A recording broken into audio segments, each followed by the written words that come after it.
Deixa eu fazer uma pergunta para você que está aqui nessa manhã, para você que está nos acompanhando. Você se sente um vencedor, uma vencedora?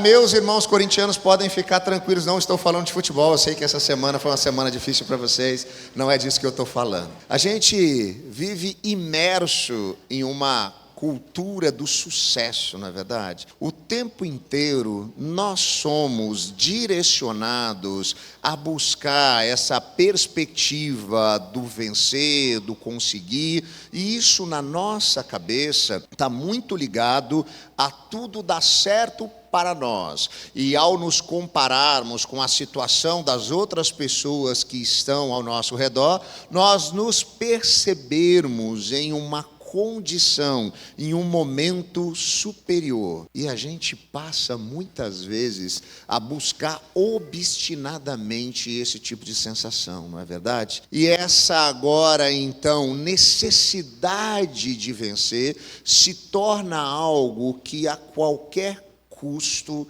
a gente quer experimentar. Quando nós olhamos para as Sagradas Escrituras, nós vamos perceber que agora, enquanto discípulos e discípulas de Jesus, nós somos declarados mais que vencedores. Mas o que será que isso exatamente quer dizer? Talvez isso tenha a ver, sim, com essa cultura de sucesso, com essa coisa de que tudo vai dar certo para a gente, que a gente não vai ter problemas em nenhuma área da vida, sejam elas financeiras, na área de saúde, dos relacionamentos ou qualquer outra coisa. Será que nós experimentaremos o sucesso e a admiração dos outros? Será que é isso que a Bíblia tem para a gente? Será que é isso que Deus está preparando para mim e para você? Eu queria convidar você nessa manhã a abrir ou a ligar a sua Bíblia na carta que o apóstolo Paulo escreveu à igreja de Roma, no capítulo de número 8. A gente vai fazer aqui a leitura do versículo 31 até o versículo de número 39. Eu vou fazer a leitura aqui na NVI, na Nova Versão Internacional. Você pode fazer a leitura aí na sua Bíblia e na sua versão. O desafio que eu faço para você é que ainda essa semana você revisite esse texto, você leia, releia esse trecho da palavra de Deus que nos diz o seguinte: que diremos, pois, diante dessas coisas? Se Deus é por nós, quem está contra nós? Aquele que não poupou o seu próprio filho, mas o entregou por todos nós, como não nos dará juntamente com ele e de graça todas as coisas? Quem fará alguma acusação contra os escolhidos de Deus? É Deus quem os justifica. Quem os condenará? Foi Cristo Jesus que morreu, e mais, que ressuscitou e está à direita de Deus e também intercede por nós. Quem nos separará do amor de Cristo? Será a tribulação, ou angústia, ou a perseguição, ou fome, ou nudez, ou perigo, ou espada? Podia ter pedido para você cantar essa na hora que você estava cantando música antiga, né, Júlio? Como está escrito: por amor de ti enfrentamos a morte todos os dias. Somos considerados como ovelhas destinadas ao matador. Mas em todas estas coisas somos mais que vencedores por meio daquele que nos amou. Pois eu estou convencido de que nem morte, nem vida, nem anjos, nem demônios, nem o presente, nem o futuro, nem quaisquer poderes, nem altura, nem profundidade, nem qualquer outra coisa na criação será capaz de nos separar do amor de Deus que está em Cristo Jesus, o nosso Senhor. Oremos. Deus eterno, que a sua palavra venha como uma espada penetrante ao nosso coração, nos trazendo sabedoria, sensibilidade, discernimento, para compreendermos aquilo que o Senhor quer fazer em nós e através de nós, no nome de Jesus. Amém e amém, graças a Deus. Eu acho sensacional como as Escrituras nos trazem algumas coisas que vão sim ressignificar a nossa maneira de enxergar o mundo à nossa volta, mas elas fazem isso de uma maneira tão sutil e ao mesmo tempo completa, que isso muitas vezes faz com que a gente até perca um pouquinho o foco e o rumo. A gente está falando aqui sobre um texto bíblico que diz que nós somos mais que vencedores, e como eu disse para vocês no início, quando nós estamos imersos em uma cultura do sucesso, a gente gosta de ouvir esse tipo de coisa, né? É aquele bom post para você ver de manhã, quando você abre o seu Instagram, que você vai apertar aviãozinho e mandar para todo mundo, né? Afinal de contas, dizer que nós somos mais que vencedores é algo sensacional, né? É que nem um outro texto do apóstolo Paulo, muito famoso, né? Que se você não leu na Bíblia, provavelmente você já leu em algum para-choque de caminhão, que diz assim, né? Tudo posso naquele que me fortalece, né? E a gente ouve esse tipo de coisa e a gente se sente até encorajado. A grande questão é que quando a gente se debruça no estudo das Escrituras para perceber de maneira mais acurada o texto no seu contexto, às vezes a gente toma um susto, porque esse texto lá de Filipenses, quando Paulo está dizendo que nós podemos todas as coisas, ele não está falando que a gente vai conseguir tudo aquilo que a gente quiser. Muito pelo contrário, ele está falando de um contexto onde a gente pode experimentar todo tipo de coisa. Eu já vivi a fartura, eu já vivi a necessidade. Eu já tive momentos bons e momentos ruins. Eu já tive tudo e eu já tive nada. Mas eu posso todas as coisas porque Cristo me fortalece. Esse texto é semelhante, porque antes de falar que nós somos mais que vencedores, Paulo vem numa toada aqui na carta aos Romanos, falando do quê? De prova, de tribulação, de angústia, de frustração, de decepção. Ele vem trazendo um contexto de adversidade para, em determinado momento, sim, de uma maneira muito efetiva, mas talvez não do jeito que a gente imagina. Mas em Cristo nós somos sim mais que vencedores, talvez não pelas razões e motivos que a sua mente ou o seu coração, que são instruídos por uma cultura do sucesso, possam imaginar, mas de uma maneira que eu diria muito mais efetiva. Nós somos mais que vencedores, por exemplo, porque somos cuidados por um Deus que é pessoal e que se importa conosco integralmente. Repare os versículos 31 e 32, que diremos, pois, diante destas coisas? Ou seja,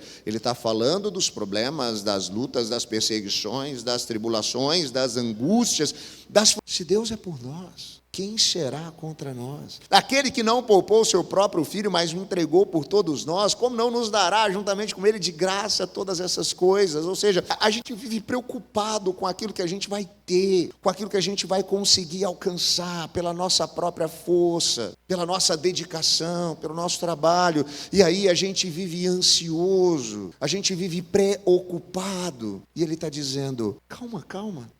Aquele que não poupou esforços, aquele que fez por vocês aquilo que ninguém poderia fazer, aquele que não poupa o próprio filho, mas o entrega por nós, como não nos dará, juntamente com isso, e de graça, todas essas coisas que porventura tiram o nosso sono. Nós vivemos em um mundo instável, onde sim, as adversidades, as frustrações e as lutas são uma realidade. Nós não vamos aqui levantar falsas expectativas, como muitas vezes nós encontramos em alguns púlpitos, infelizmente, de que se você vier e se relacionar com Deus e fizer a sua parte, der o seu dízimo, a sua oferta, participar de todas as campanhas e de todas as programações e de todos os momentos, e fizer isso, Deus, em contrapartida, vai fazer com que você se sinta plenamente feliz e realizado. Deixa eu te contar uma coisa difícil. Deus não tem nenhum compromisso com os nossos desejos e vontades. E o propósito de Deus para a minha vida e para a sua vida não é que nós sejamos pessoas que se sentem felizes o tempo inteiro. Deus tem um propósito para a nossa história, de nos conduzir na direção da maturidade. Ele tem um compromisso conosco, não com os nossos desejos, mas com as nossas necessidades. Deus tem esse movimento em nossa de um constante cuidado. É que muitas vezes nós estamos tão submersos na cultura do sucesso, na busca de coisas que vão satisfazer alguns desejos do nosso coração enganoso, que nós nem sequer conseguimos perceber aquilo que Deus está fazendo de verdade. Os pequenos e grandes milagres que Ele realiza em nós e ao nosso redor. Nós não conseguimos nos perceber como pessoas ricas. Você sabia que você é uma pessoa rica? Sabia disso? Não, eu não vou declarar aqui que você vai ganhar amanhã na Mega Sena. Não é isso que eu vou dizer. Mas segundo as Escrituras, a pessoa rica é aquela que tem o que comer e o que vestir para o dia de hoje. Como eu não estou vendo ninguém pelado, e eu sei que depois do nosso tempo aqui tem uma bolachinha e um café, pelo menos alguma coisa para comer você vai ter.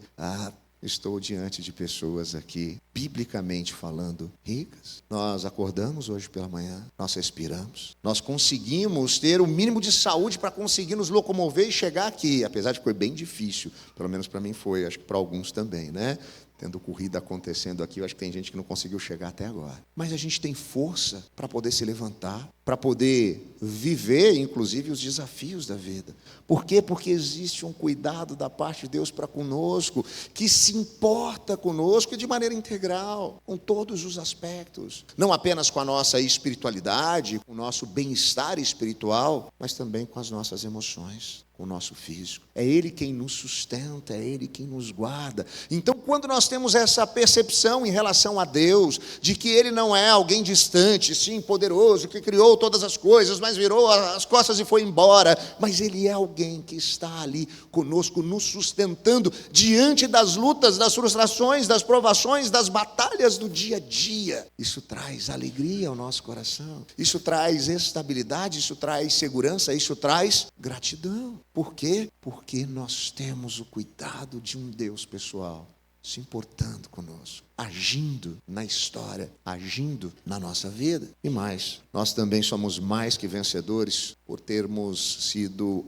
alvo do perdão de Deus, apesar dos nossos erros e falhas. Versículos 33 e 34, quem fará alguma acusação contra os escolhidos de Deus? É Deus quem os justifica. Quem os condenará? Foi Cristo que morreu e mais, que ressuscitou, está à direita de Deus e também intercede por nós. Uma outra falácia que às vezes a gente costuma contar para nós mesmos é a de que nós somos bons e merecedores desse cuidado constante de Deus. A gente muitas vezes se compara a outras pessoas em algumas áreas que a nossa performance é superior para que a gente se sinta bem e merecedor. Quando a gente consegue cumprir alguns ritos, algumas regras, a gente se sente melhor por isso. Agora, o que a Bíblia faz é trazer luz à nossa condição, a nos fazer perceber que nós não somos justos. Pelo contrário,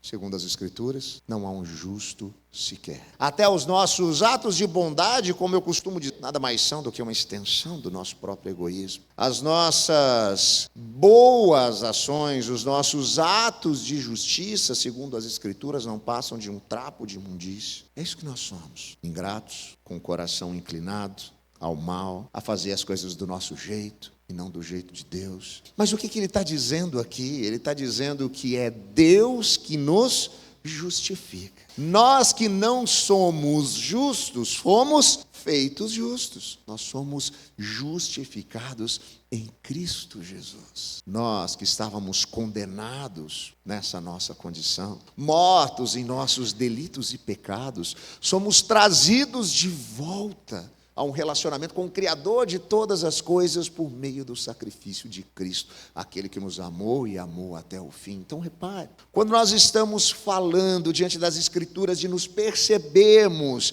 mais do que vencedores e nos alegrarmos nisso, isso não tem a ver nem com tudo vai dar certo, mas com a certeza do cuidado de Deus. Isso não tem a ver com a nossa capacidade de seguirmos algumas coisas e confiarmos na nossa bondade, porque o padrão de bondade de Deus é o próprio Deus. Eu e você nunca alcançaremos. Mas isso tem a ver com nos percebermos amados por Deus, agraciados por Ele, uma vez que Jesus entrar na história para pagar o preço dos nossos erros, das nossas falhas, morrer e ressuscitar ao terceiro dia e interceder por mim e por você. Isso ressignifica as coisas, porque eu não sei o que isso tem de efeito na sua mente e no seu coração, mas no meu, a única coisa que eu consigo sentir é constrangimento. eu me sinto constrangido diante do amor de um Deus que me ama de uma forma que eu nunca vou conseguir retribuir. Me ama apesar de eu não merecer esse amor. E isso sim, ter essa convicção a respeito desse perdão e desse amor me fazem perceber-me mais do que vencedor. E ainda, continuando, Paulo vai dizer: e quem nos separará então do amor de Cristo? Será a tribulação, angústia, perseguição, fome, nudez, perigo, espada? Todas essas coisas nós somos mais que vencedores por meio daquele que nos amou. E aqui nós percebemos que em Cristo nós somos mais que vencedores, pois nenhuma situação adversa pode tirar aquilo que preenche de fato, plenamente a nossa vida. Se o nosso coração vive no anseio pela eternidade, se nós vivemos em uma busca obstinada por algo que traga sentido, significado para nós, quando nós nos deparamos com o Evangelho, nós somos plenamente satisfeitos. Se o nosso coração anseia pela eternidade, Jesus, aquele que tem palavras de vida eterna, responde aos nossos anseios. E isso então nos faz agora experimentar algo novo. Porque aquilo que antes para nós podia ser o grande objetivo da nossa existência, talvez perca um pouquinho de importância. Talvez para você a coisa mais importante fosse sim se perceber admirado. Por isso você não poupa esforços para fazer com que as pessoas percebam em você talvez algo que nem você seja. Talvez essa busca do seu coração esteja ligada a experimentar nos mais diversos relacionamentos algum tipo de satisfação, ainda que dia após dia tudo que você experimente seja frustração. Talvez a sua busca seja mais simples e direta, dizendo: pastor, não quero nada disso, eu quero só um pouquinho mais de dinheiro mesmo, porque afinal de contas, sabe como que é, né? O mês tem 30 dias e o salário acaba no dia 15. E essa sua busca obstinada por ter algo que você acha que pode comprar aquilo que vai trazer a sua felicidade, também mantém você infeliz. Agora, independente do momento adverso e da frustração que você tenha nos seus relacionamentos, na sua vida financeira, na sua vida afetiva, na sua vida profissional, na sua vida familiar, na sua vida pessoal, ainda assim, nós não somos separados deste amor. Repare, o amor de Cristo não é algo para mim e para você nos dias bons. O amor de Cristo é algo para você e para mim nos dias bons, nos dias ruins e nos dias mais ou menos. Porque é exatamente no ordinário que Deus faz coisas extraordinárias. É diante do momento onde você se percebe no abismo ou em um túnel sem enxergar a luz que Deus mostra que está presente, nos sustentando, cuidando de nós. E ainda que as coisas não aconteçam do jeito e na hora que a gente gostaria, a gente permanece sentindo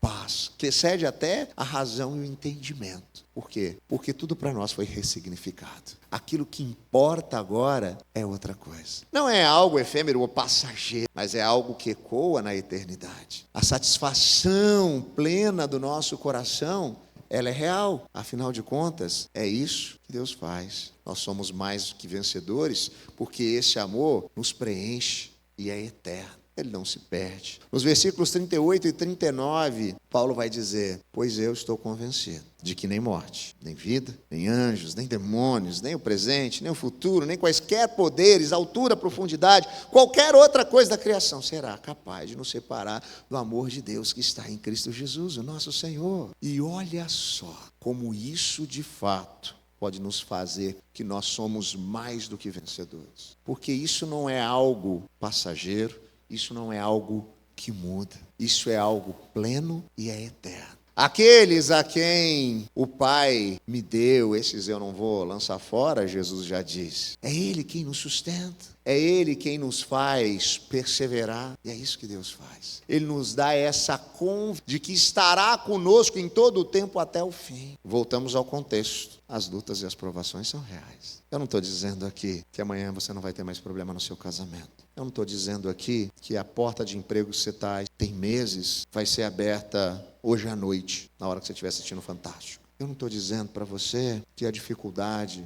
com os seus filhos vai cessar da noite para o dia. Eu não estou dizendo para você que todos os seus problemas financeiros serão solucionados em um piscar de olhos, num estalar de dedos. Mas eu estou dizendo para você que, com certeza, mesmo em meio a todas essas adversidades, o amor de Deus que nos preenche é eterno, ele não se perde. E é ele que nos sustenta e nos satisfaz, daqui à eternidade. Nós conseguimos dar razão à nossa esperança, por quê? Porque nós temos a certeza e a convicção de que, quando os ossos se fecharem para a história, eles se abrirão para a eternidade. Jesus estará diante de nós, enxugará dos nossos olhos toda lágrima. Essa é uma promessa de que sempre e para sempre nós estaremos então um dia de volta num lugar de onde nós nunca deveríamos ter saído. E aqui a promessa é de que ele nos auxilia e nos ajuda a perseverar, ele nos preserva. Essa é a nossa perseverança, é a perseverança dos santos de Deus. Eu não estou dizendo que você não vai viver uma vida isenta de dificuldades, e eu não estou dizendo que a partir de agora você mesmo não vai procurar algumas coisas complicadas para você e que vai trazer para você mais problema do que qualquer outra coisa. Afinal de contas, esse nosso coração inclinado ao mal e um corpo corruptível muitas vezes faz isso, volta para configurações originais. Eu estou dizendo é que ainda assim o Senhor nos preserva, ainda assim o Senhor cuida de nós, e Ele nos conduz em meio a essa jornada, a jornada da nossa maturação, para experimentar aqui elementos desse reino que em Cristo Jesus já foi estabelecido, mas que se dará de forma plena na eternidade. É esse amor que nos preenche, que é eterno e não se perde, que agora chega a transbordar de nós.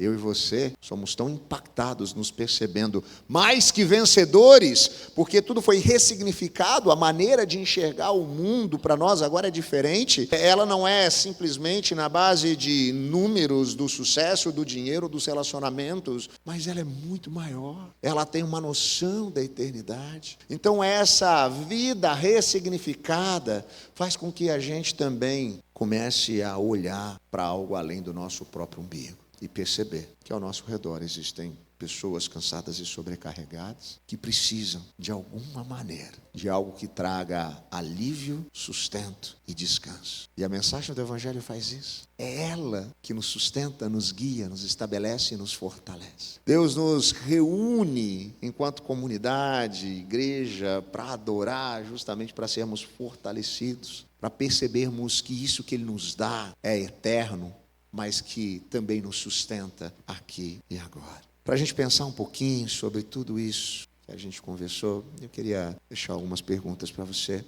Você tem se sentido triste, sozinho, desmotivado? Talvez quando eu perguntei para você se você se sente um vencedor, uma vencedora, dentro do seu coração a resposta foi imediata. Não, eu sou um fracasso. Não, eu sou uma fraude. As pessoas até por fora olham para mim e podem achar que está tudo bem, que eu sou especial, mas eu não sou. Eu não passo de um trapo, de um farrapo, por conta das minhas escolhas, por conta das minhas decisões, ou até mesmo sem nenhuma explicação, por causa do vazio que eu tenho dentro do meu coração. Lembre-se, existe um Deus pessoal que se importa integralmente com você. Ele se importa sim aonde você vai passar a eternidade. É por isso que Jesus morreu, pelos seus erros e falhas. É por isso que Ele caminhou resolutamente na direção da cruz, para derramar a vida e o sangue por você. Mas vai além. Jesus se importa com as nossas emoções. É por isso que nessa jornada à maturidade, Ele vai trabalhando o nosso coração, os nossos sentimentos, para que isso também seja repaginado e reconfigurado,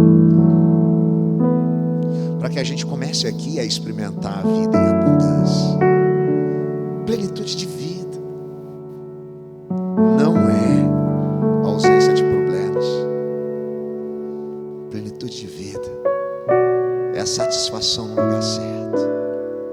Se você tem se sentido assim, desmotivado, sozinho, triste, o que eu tenho para te dizer nessa manhã é: Deus se importa com você.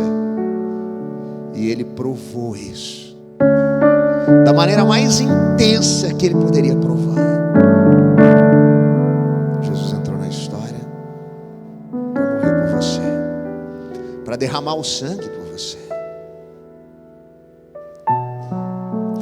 Ouvindo isso, talvez o seu coração se sinta ainda mais constrangido. E a outra pergunta que eu tenho é: você tem se arrependido de algumas das suas atitudes e decisões? Lembre-se, existe um Deus gracioso para te perdoar. Deus nos ama tão profundamente que Ele nos aceita como nós somos e estamos. É verdade que Ele nos ama demais para deixar que a gente continue do mesmo jeito. Então, gradativamente, Ele, pela ação do seu Santo Espírito, nos transforma. Mas isso é a segurança no nosso coração de que nós podemos ser aceitos.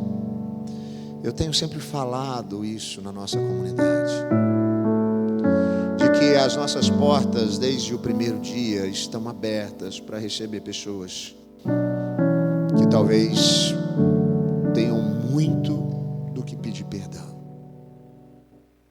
porque na trajetória de vida, tentando se perceberem vencedores, uma cultura do sucesso, passaram por cima de quem estava na sua frente, magoaram, esmagaram,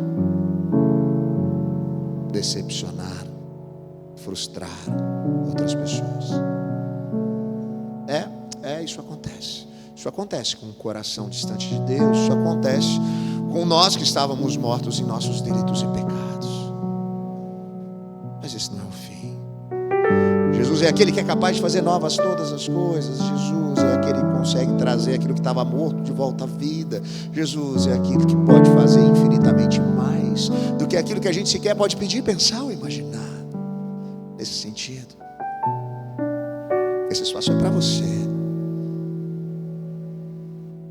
Porque aqui, tudo que você vai encontrar é um bando de gente, assim como você, imperfeito, incapaz, infiel, mas que foram graciosamente lavadas e remidas, justificadas pelo sangue do Cordeiro. Que a compreensão sobre o perdão de Deus possa, de fato, levar você a experimentar algo novo, uma plena transformação. Você tem passado por momentos difíceis, nos quais você não consegue nem sequer se apoiar na sua fé? Como eu disse, o contexto desse texto é provação, dificuldade, lutas, angústias. Pode ser que você esteja se sentindo assim hoje.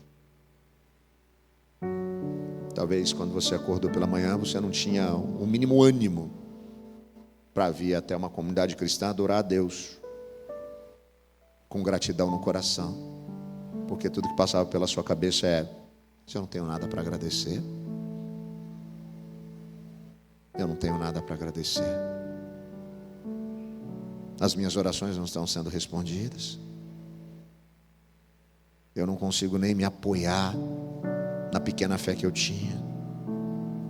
Lembre-se, nem essa sensação, nem esse sentimento, nem as adversidades, nem os problemas, nada pode te separar do amor de Deus, que em Cristo te faz mais que vencedor.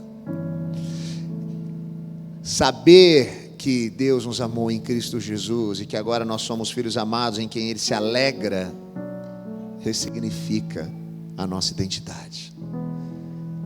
Você não é o que dizem que você é. Você também não é aquilo que você pensa que você é. Muitas vezes nós temos uma perspectiva muito além ou muito aquém daquilo que nós realmente somos. Mas a palavra de Deus estabelece que agora, em Cristo Jesus, aqueles que tiveram os seus olhos abertos pela ação do Espírito Santo, são filhos amados. Nesse sentido, muito mais do que vencedores. Isso nos intriga, isso nos transforma, isso mexe conosco, isso nos leva a viver uma vida diferente, uma vida que evoca perguntas, cuja resposta é o Evangelho. Afinal de contas, existem pessoas ao nosso redor que estão cansadas e sobrecarregadas. Você tem percebido gente assim? Na sua família, no seu trabalho, na sua escola, na faculdade, aqui na igreja, se sentindo derrotadas pela sensação de insatisfação com a vida, em meio às lutas e às provações. Lembre-se, em Jesus, nós somos comissionados a sermos agentes de um reino, que é um reino de justiça, paz e alegria. Que nós possamos transbordar disso nos nossos relacionamentos. Que você se sinta assim, muito mais do que vencedor, muito mais do que vencedora.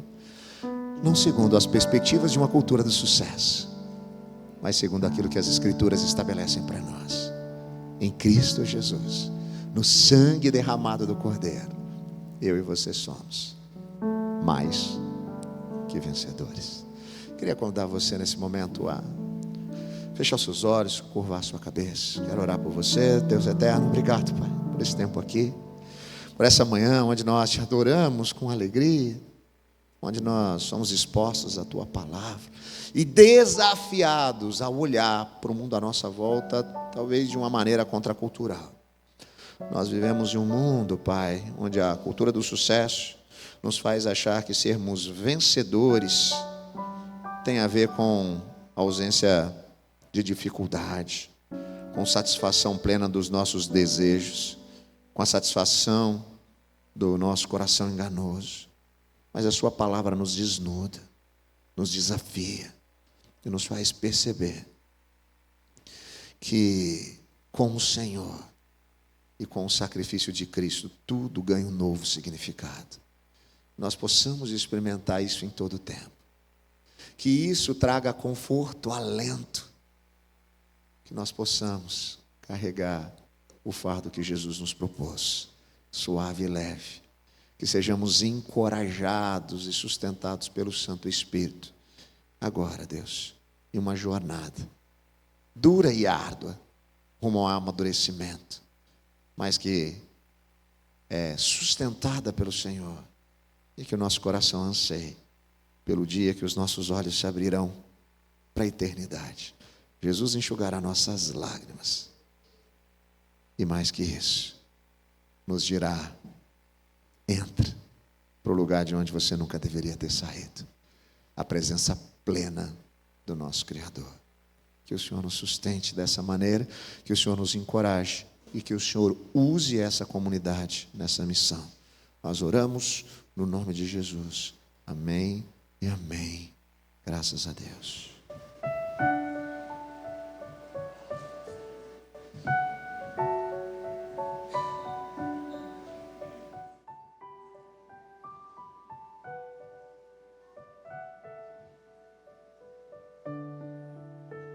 Cante junto.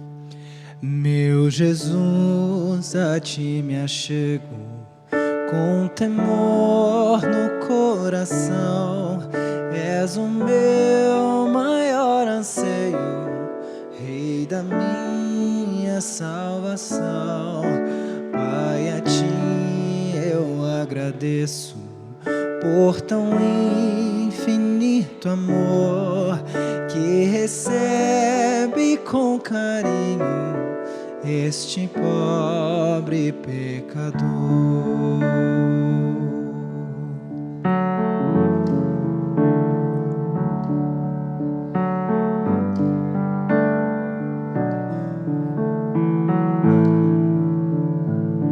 Fique em pé no seu lugar para a gente continuar cantando. Cante assim. Boa é Tua vontade de um onisciente Deus, que meus planos sempre estejam conectados com os Teus. Ó, perdoa os meus pecados, venha me disciplinar, que a pureza de Tua glória venha em mim habitar. Cante: Santo Santo e majestoso Deus, exaltado é Senhor, coroado sobre a terra, em tua glória e esplendor. Teu é todo o domínio, toda honra e poder, pelos séculos dos séculos. Amém.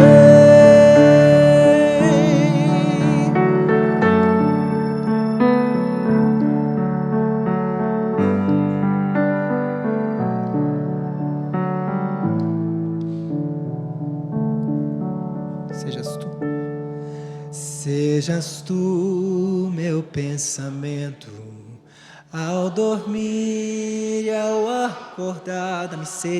Dá-me sede da palavra, sempre nela meditar.